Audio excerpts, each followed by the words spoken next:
5. The Sermon on the Mount.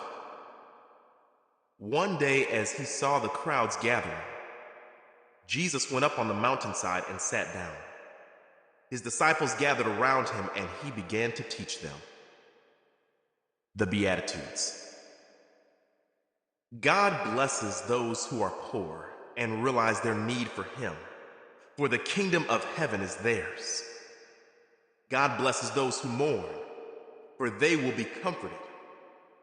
God blesses those who are humble, for they will inherit the whole earth. God blesses those who hunger and thirst for justice, for they will be satisfied. God blesses those who are merciful, for they will be shown mercy. God blesses those whose hearts are pure, for they will see God.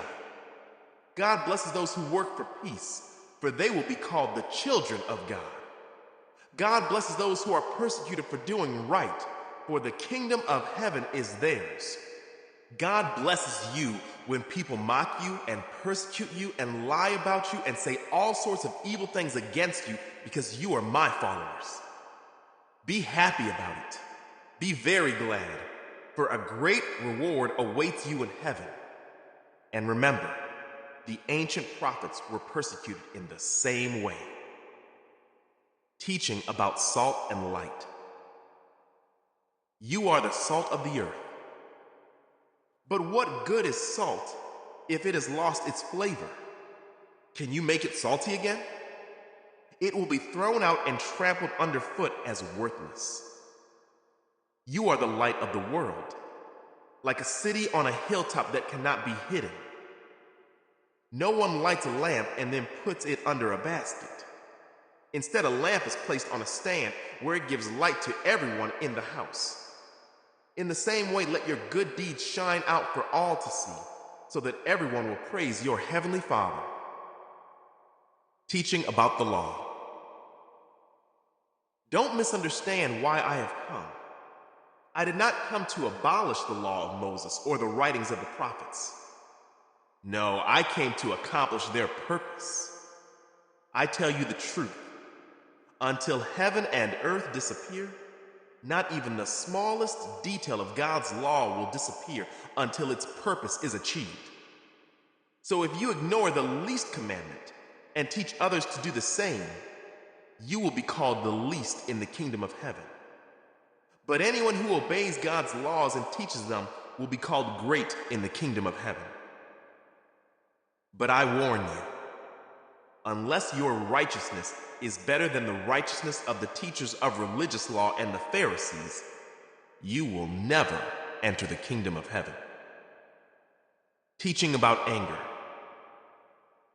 You have heard that our ancestors were told, "You must not murder." If you commit murder, you are subject to judgment. But I say, if you are even angry with someone, you are subject to judgment. If you call someone an idiot, you are in danger of being brought before the court.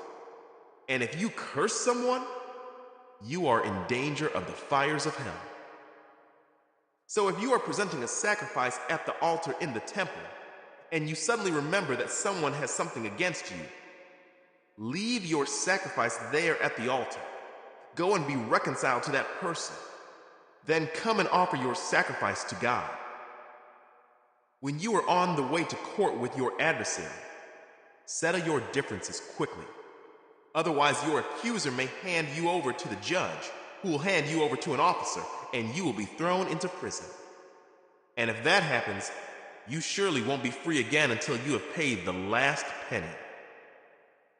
Teaching about adultery. You have heard the commandment that says, "You must not commit adultery." But I say, anyone who even looks at a woman with lust has already committed adultery with her in his heart. So if your eye, even your good eye, causes you to lust, gouge it out and throw it away. It is better for you to lose one part of your body than for your whole body to be thrown into hell. And if your hand, even your stronger hand, causes you to sin, cut it off and throw it away. It is better for you to lose one part of your body than for your whole body to be thrown into hell. Teaching about divorce. You have heard the law that says a man can divorce his wife by merely giving her a written notice of divorce. But I say that a man who divorces his wife, unless she has been unfaithful, causes her to commit adultery. And anyone who marries a divorced woman also commits adultery. Teaching about vows. You have also heard that our ancestors were told, "You must not break your vows. You must carry out the vows you make to the Lord."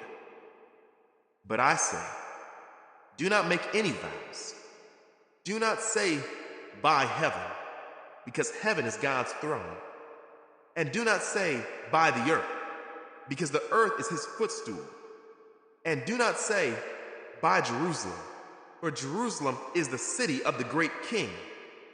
Do not even say, "By my head," for you can't turn one hair white or black. Just say a simple, "Yes, I will," or "No, I won't." Anything beyond this is from the evil one. Teaching about revenge.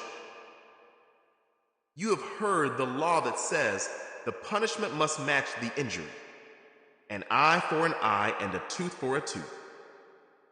But I say, do not resist an evil person. If someone slaps you on the right cheek, offer the other cheek also.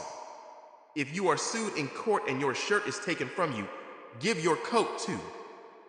If a soldier demands that you carry his gear for a mile, carry it 2 miles.